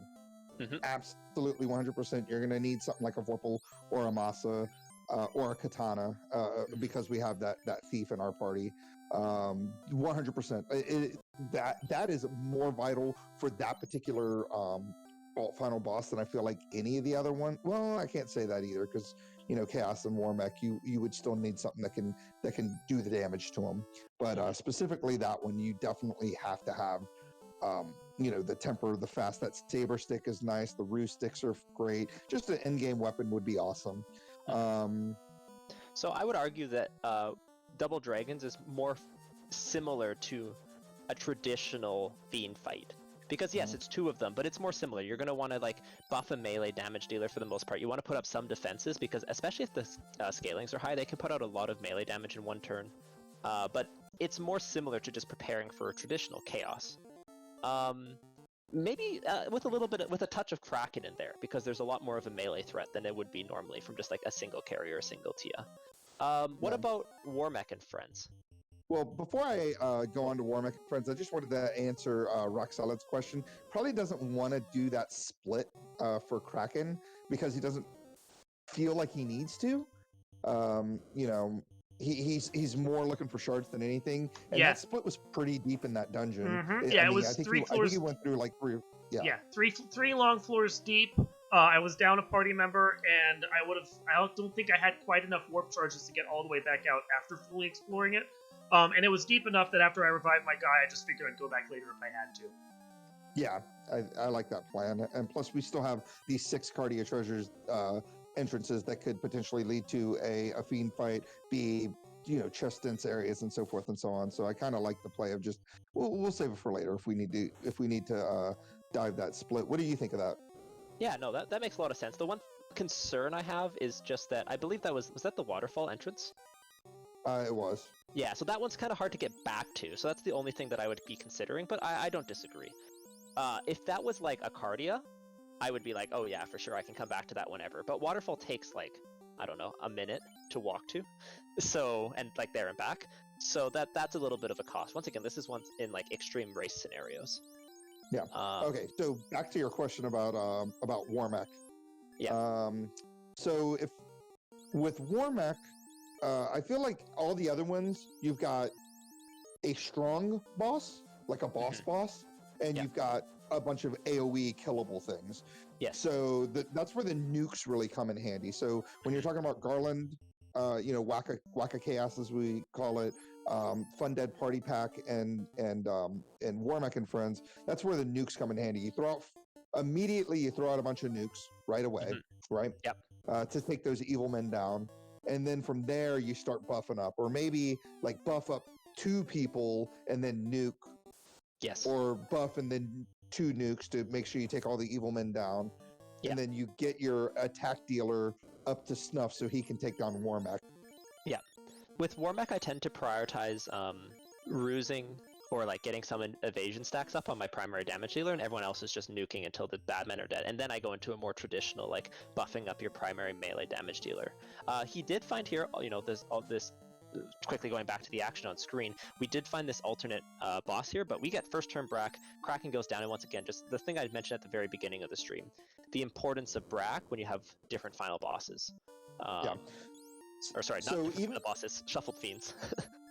So even though, again, I want to stress this, even though he just killed Kraken, he is lighting the Earth Orb. Therefore, he is only getting 2 shards, not 4 shards. Just want to make sure that everybody understands that. But if we can see here, it looks like we're about 11 away, and 6 we know are free. So we only need 5 more slivers and boxes, and then we can go kill that Warmack to get those levels, fight whatever fiend is guarding the Air Orb, which we know isn't going to be Kraken or Carry, so it's a 50-50 on Lich or Tiamat. And then we can hit up Topher and at least see what our alt final boss is. And sometimes people, especially with the alt final bosses, like to YOLO it and just see what's there. Hey. Oh yeah, I 100% with 3 nuke casters. I 100% YOLO it a lot of the time, because getting back to those strategies, if it's a Fun Dead, honestly, what you need more than anything is turn order and 3 casters of nuke. Like they're gonna do a lot of damage to you. They can do, if they have spells, it can be terrifying. But in most cases, if you can get some turn order, you can get 3 or 4 nukes off. You're gonna be in pretty good shape in that fight. Yeah. So Dark Moon decided not to clear that floor before Mermaids, which I 100% agree with. It's my least favorite floor in the history of time to clear. I think there's like 5 chests, and like it takes like 4 million steps to get to all 5 of them. So it's just time-wise, it's not worth it to maybe pick up 1 shard. Yeah, that's just going back to, once again, that this is not a full clear type of seed. We are going to be skipping some entrances. We are definitely going to be skipping some chests. This is how fast can you get shards, and you got to be optimizing for that, which is like how many chests can I get per entrance, and how many entrances do I need to go to? Yeah, and how long do they take? And I was going to say, and this floor is the antithesis of that floor, because not only are there a ton of chests here, there's 10 total, but they're all relatively close to each other, and warp really goes in is pretty handy here on this floor. Yeah, you can warp from these right and left sides to get back to the beginning faster, and it definitely saves you a couple steps. But if you want to be taking a few extra fights on this floor because you're looking for levels, you can absolutely walk as well. So just know, like, the minimum step count is warping, but the I want to take some levels is walking. Yeah, these bad men are just annoying Darkmoon keeps putting his poor thief to sleep so he can't run away from the battle. But it looks like he's going to check this out. And again, we are just down to 4 shards. That's all we need, to basically be in our version of Go mode with this particular flag set here. Because again, like I said, we know where the air orb and where the fire orb are, and they're not too far down. I think the air orb was only like 2 floors down, and the fire orb was about 4 floors down. Yeah, and honestly, like, I feel like this flag set is going to be very, very fast for the weekly, like, almost certainly. I would be strongly considering just going into Topher, even at these levels with this gear. Because we have a Roost Staff, we have a Saber Bonk, that solves a lot of problems if it is like a Double Dragon or something like that, and we have 3 Nuke Casters. Yeah, the one thing I will say is I'm kind of shocked as many boxes as he's opened, he has not found like what I would consider an in-game weapon. I know, yeah, that's something that's definitely crazy. I think it's partially the impact of the better trap tile chest, because I think they're just hiding in like the chests that he's opened, the floors that he's been on have not had a lot of better trap tile chests. But you could probably still make that hammer work, maybe? I don't know. Definitely. Hey, look, our canal! Who'd have thought you could find the canal outside of the inner sea? That ice armor is almost certainly worse. Yeah, that's usually great armor, but ice armor's -5 is not good. But he just got 2 slivers here, man.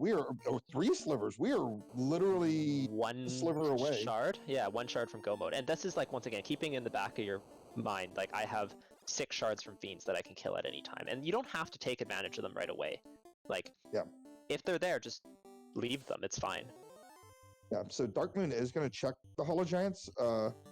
Interesting call, considering we already saw the perfect grind earlier. But whatever, it's fine. The black belt player says, you don't want to go back to ordeals. So, like, it makes sense to come here, absolutely.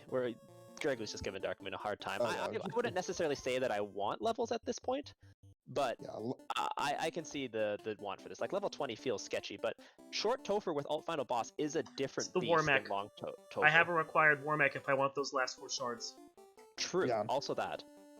Yeah, but you'll get the levels from the War Mech, and you haven't seen what War Mech does. I mean, if War Mech throws out a bunch of useless stuff like, Fire 2s, Lit 2s, and Inks, then you could potentially still take them down or at least get your Roost Sticks up. You got a ribbon. Yeah, I can see it either way. Once again, it's just like, what do people prioritize? And, like, is it a race setting? Do you want to be safe or risky? I think this is why this randomizer's fun. There's lots of different viable, like, thoughts and strategies, and, like, you don't know what's going to work until you race. And even when you do race, sometimes you might have had the better strategy, just got, turn order and stuff, and that happens. Yep. So right now, Darkmoon is going to go on ahead and forego those bottom checks, which I totally get. I mean, it's 4 chests that are kind of out of the way from one another. And then we've got our pre-generated waterfall. So good luck, Darkmoon. Have fun in finding your way through this place as you hit some unrunnable, pale horses. Yeah. So we've kind of discussed, the Funded, generally speaking, you want nukes. You might have to do some melee damage at the end. Double Dragon's more like a traditional chaos.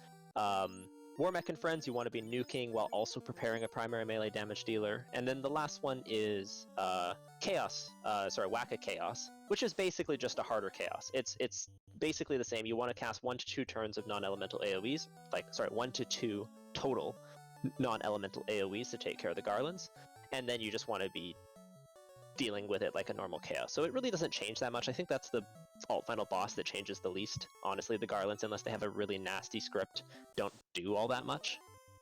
Yeah, the worst thing you can get is if you see Garland in the early game and he opens with like Blizzard, then you could potentially see like 8 Blizzards before you can do anything, and then that even with ribbons, that can be devastating to your party to get that. But obviously we saw Garland, and Garland didn't really have anything. Now this waterfall, I am like lost in already.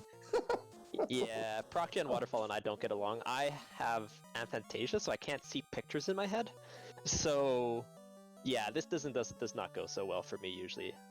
But you'll find it eventually.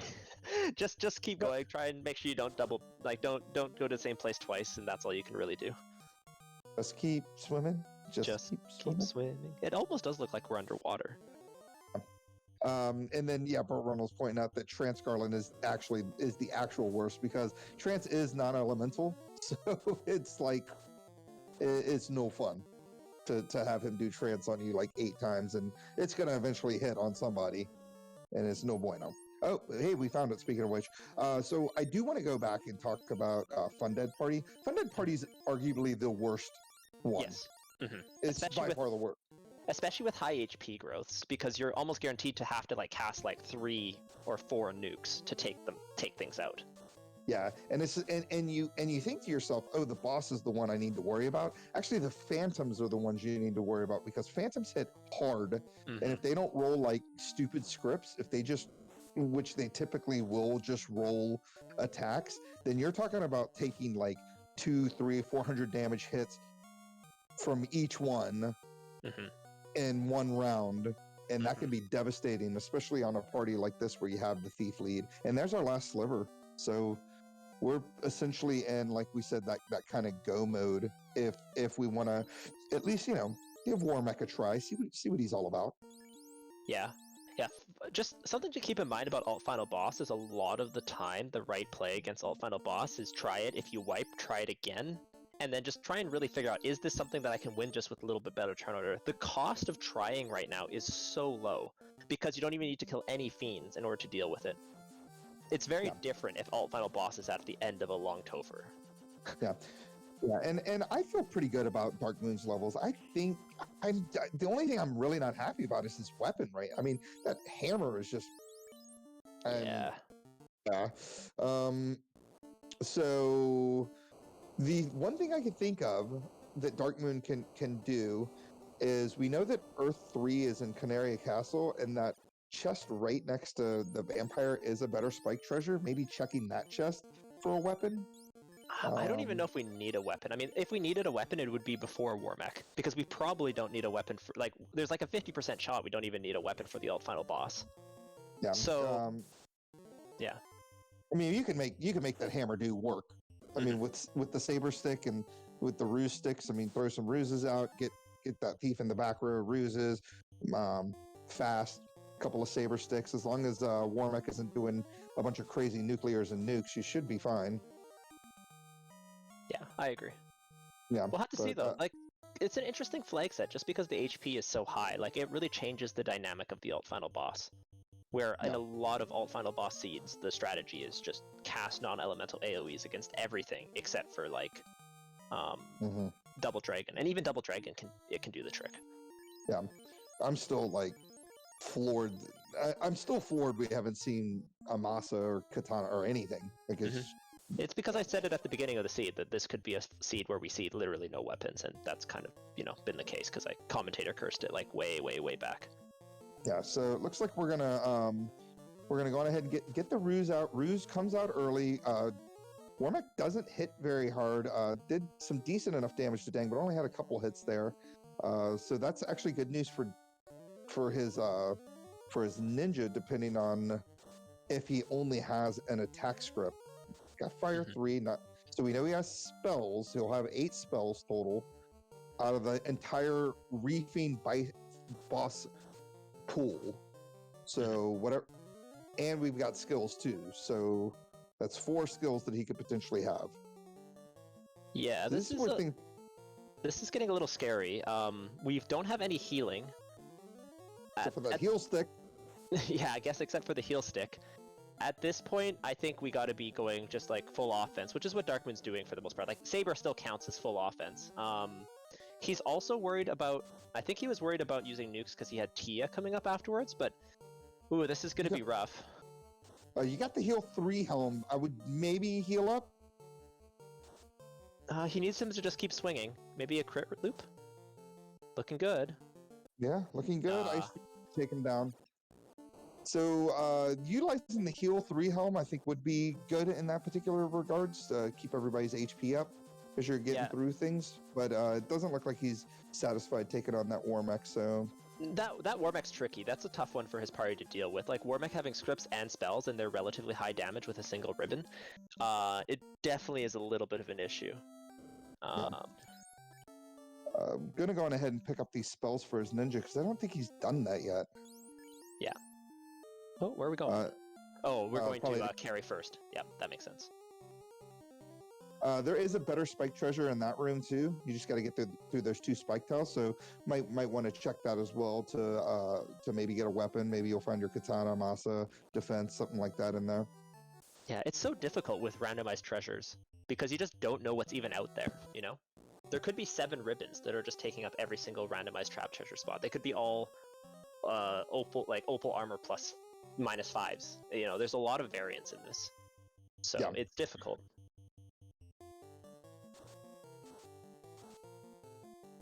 Yeah, so you just Were you talking Mirage 2 for the better trap treasure?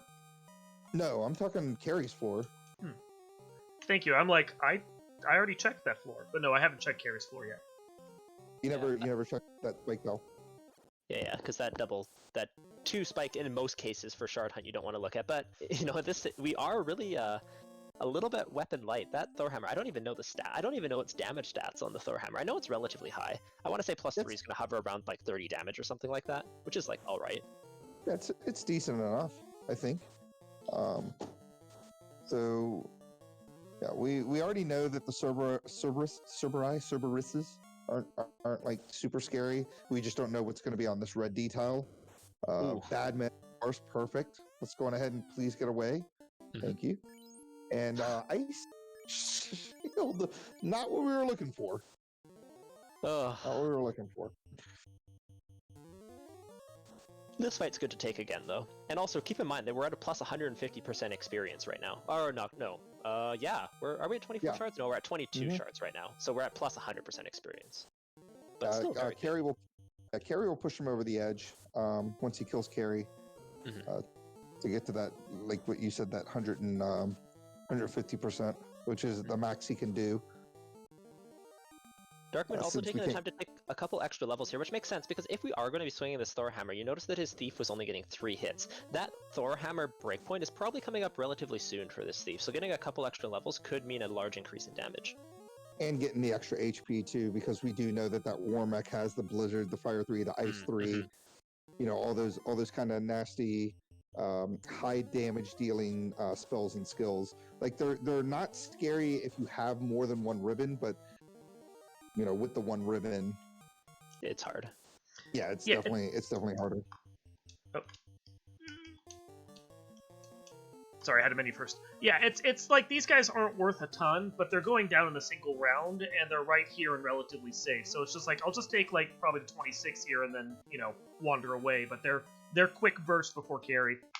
Yeah, for sure. I mean, these fights are relatively fast, and you didn't take it that many times that their like relative lack of EXP is really hurting you. Also, keep in mind that the 2.7 times EXP multiplier that we're at doesn't affect how much EXP these guys gives, it affects how much we need. So like the numbers might look small, but remember we need a lot less EXP than you would in a normal flag set. And I give props to anyone who knows Thor hammer weapon breakpoints with Blursing with a buff thief. Good on ya.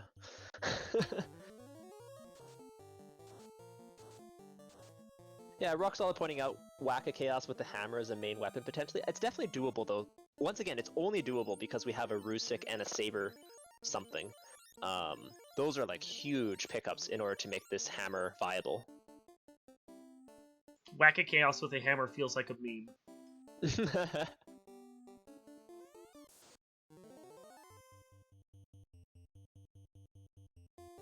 Okay, and here we go. Carry fight. Pretty straightforward plan here. Swing, nuke, nuke. Carry opens with Thunder, though. That is rude. Yeah, well, at least we didn't try to take on Carrie earlier when we saw her, because that would have been really ugly to find. Oh, no, we did try to take on Carrie, didn't we? Yeah, she just didn't cast spells the whole time.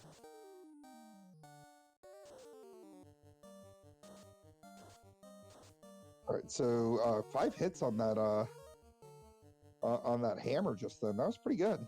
Yeah, Cure 4, we get to... Oh, sorry, before you do that, Cure 4, we get to see its secondary purpose there. Cure Darkness. So, didn't even have to break out Lamp. And nice fight by Darkman there. Good use that of off Cure my 4 and things like that. And we got 4 shards left to get, so we gotta get through a Warmech.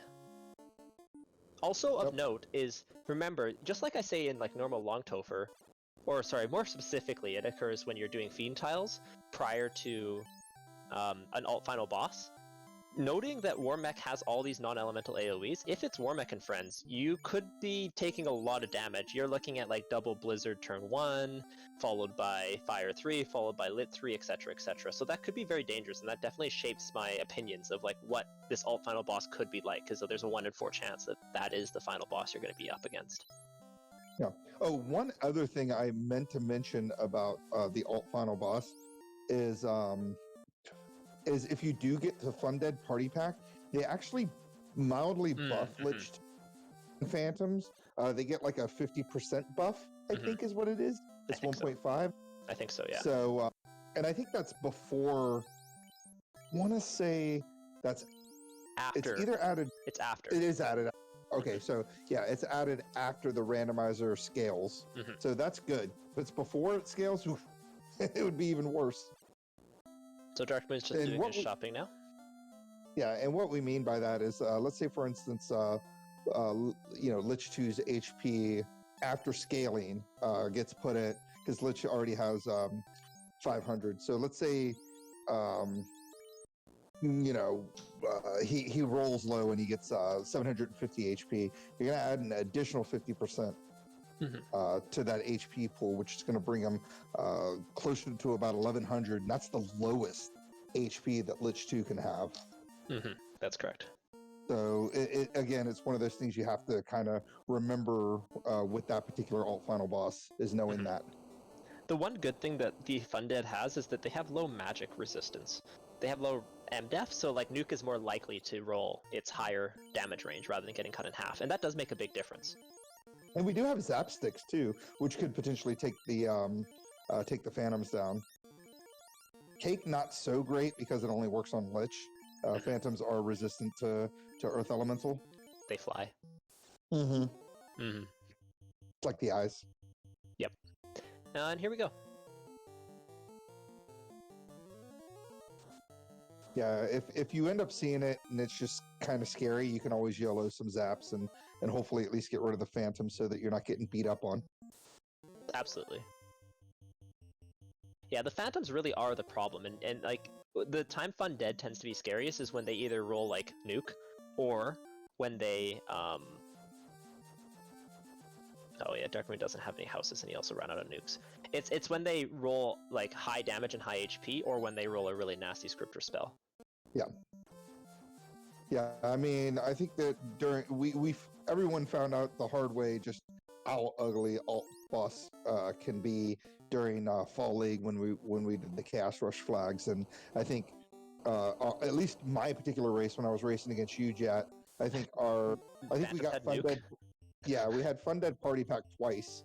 Yes. And the last time we had them, it was an RNG fest.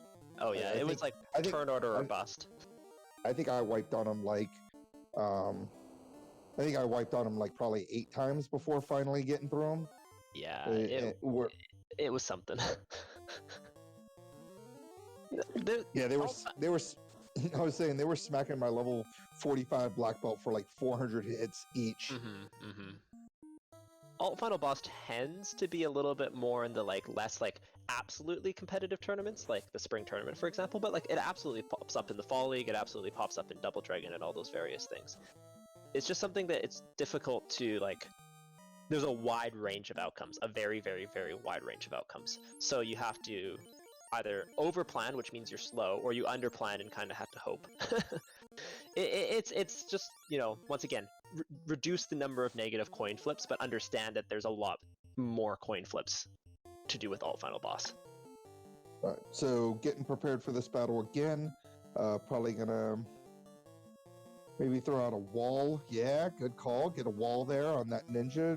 Mitigate some of that Blizzard, Ice 3, Fire 3 damage coming out while we do the Ruse Stick. Unfortunately, the first attack comes out before, but we got a Cure 4. Hopefully that'll come out before Warmech gets to go again. Lock 2. We were missing at least one hit last fight, so that does make sense. And Wall getting some nice value here. Now we're looking pretty good as we throw up our last little bit of evasion there, and looks like we're just going to switch over to nuke strats. Makes sense because we don't have the temper charges right now. I think we have temper maybe on the Black Mage. He should have enough levels now to cast Temper. Definitely nasty though. Yeah, going on ahead and savoring up, making sure we're keeping that that ninja's health up. Good call there. As Warmech completely wipes out that red mage. Oh man, Warmech and Friends is not looking like a fun time right now. No, not at all. Luckily, we've got plenty of ruse stacks. Throwing up that last temper there. With the tempers and the 2 sabers, he should be, even with this Thor's hammer, he should be able to do some pretty decent damage. Yeah, 8 hits, 6 something is what I think I saw. Mm-hmm. So this Warmech should go down this turn. Yeah. Oh, yeah, there we go. Good stuff. Yep, Big only levels. 40,000. Yeah, I was going to say only 40,000 EXP there. And then whoever we get here, whether it be Tiamat or Lich, shouldn't be an issue for this party. Unfortunately, we did get Tiamat, but that's a brackable situation. Yeah, I mean, Brack is going to be a little bit inconsistent here, but Tiamat just doesn't have the same pool of skills and spells to draw on as Warmech, and also doesn't have nearly the physical damage potential. So, like, in many ways, a safer fight than the Warmech was. Yeah, because Tiamat pulls from the original Fiend battles, whereas Warmech pulls from the Refiend battles, and the Refiend battles just have scarier just abilities in general. Mm-hmm. Yeah, you're trading out your lit 2s for your lit 3s and your, whatevers for your inks for nukes and nuclears and all those other things. Although there are inks in, the refight pool as well. Thank you, Kraken. Yep. That's one thing you'll know. Kraken does have 4 inks, and Warmech has the 4 nuclears. So if you do the math, you actually have a pretty much a 25% chance of seeing nuclear on somewhere, because it does take up that many slots of the skills from the Fiend refights. It's the 4 inks, the 4 nuclears, and then I want to say Tia has like, your standard, Blizzard, Thunder, Blaze, and the other one that I can't think of off the top of my head, and then Chaos has the Crack, Tornado, Swirl, and whatever the other spell is. I'm blanking on right now. One of the nukes. So I like, So I like this play here by Dark Moon, bringing the White Mage back to life to maybe take a smack in the face. So this is what Short Topher looks like. You get all the bosses in Topher. Hey, ribbon number 2. That's pretty nice.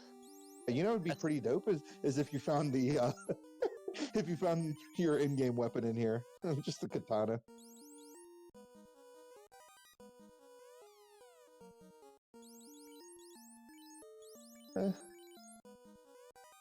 Yeah, give your White Mage some ability to absorb a hit. I mean, I guess 86 health. Yeah, okay, it could live. Yeah, 2 heal, 3 health. Ooh, that's really nice too. That harm 4 would be huge against the Fundead. Yeah, we already have one harm 4 gauntlet 2, so that's 2 harm 4 gauntlets plus the nukes. Yeah, I mean we'd be doing pretty good there. I'd probably move that heal 3 helmet to somebody else and obviously equip that ribbon. Yeah, I could see the benefit either way, but looks like Darkmoon's gonna go save because opening those chests and dealing with armor took a while. Oh, where are we going? He doesn't have any. Oh, no save items remaining. So this is the reason why I mentioned earlier that if I see tents for like 35, I'm buying like 40 of them. Yep. So I don't have to do this, but yeah, let's go on ahead and do this. You don't really need the heals because you only have the one battle. Yeah, so if you're gonna be, just my general backup, if I can buy as many as I want because I'm rich and they're cheap, if I'm not encounter manipulating, I buy like 30, and if I am encounter manipulating, I'll buy about 60. So just to give you an idea, when we mean a boatload of tents, we mean a boatload of tents. Yeah. So Gurga is back to life. Thank you, Aelmarkin, for that. We're going to go on ahead and head in, and we're going to go on ahead and see what our alternative final boss is. Yeah, so Fundead actually might not be the worst thing in the world here. Yeah. And... Yeah. This is arguably the besides Fun Dead, this is probably the scariest one because of the lack of weapon. But I just get going ahead, get your ruses out. Get your ruses out on that ninja. Get your wall. No, you don't need the wall anymore because we have the 2 ribbons. The 2 ribbons. I like the heal. I like the idea of throwing heal out there. And so far, both of them attacked and didn't do like insane damage. So that's either good or bad. Yeah, I mean, every turn you live here is absolutely fantastic. So yeah. Gurg doing his job and taking that hit to the face. Here comes Thunder. That's going to take out the red mage. Hopefully we got a fast off, as we should probably go ahead and start switching to some of those temper saber strats. yeah, he's just getting his ruses up, which makes a ton of sense. I 100% agree with that. He can now start sabering up and just keep on nuking for the most part, because or he can cast temper. Actually, yeah, I forgot he has temper. This is such a high level black mage. Oh, never mind, doesn't matter. Yep. Now this is the part that gets kind of scary, that he moved that heal Yes. that heal helm or whatever it was off of his thief here, because he could potentially be healing himself up if more of these spells start coming out. Now it looks like Carrie is not doing anything except attacking, but Tiamat is the one with spells and scripts here. But it doesn't matter, as that Thor's hammer is doing some serious damage and just wipes everybody out. That's it. Thor hammer, endgame weapon. All I care about. So while that is what Darkmoon is saying, it's true the Thor hammer was the endgame weapon, but this just goes to show how broken vanilla game item magic is. Because Ruse and Saber are incredibly powerful, and just keep in mind that you won't always have them for this flag set. So there's a lot of variability here. Yeah. Well, the Ruse I'll always have because it was in the pool, Correct. like forced to be in the pool. Yes. But the Saber I lucked out on totally. Yeah. And I was very grateful for that. Perfectly honest, that having that was a huge boon. Yeah, because without that, I would have been changing my strategy a bit. Although, of course, having Gurg up front to take a hit, that helped. That took care of that. Yeah, I mean, to be honest, if you didn't have, like, the Saber thing, I would have probably been just nuking 3 nukes for as many turns as you can live, and hope that works. Because you keep in mind that a nuke here on average is probably doing 200 damage, maybe 175, but Carrie in this situation has 700 HP, so like 1050 min to like 1400. So you're looking at like 8 nukes, and you should get it done. It's not that many. It's only like 3 turns of nukes.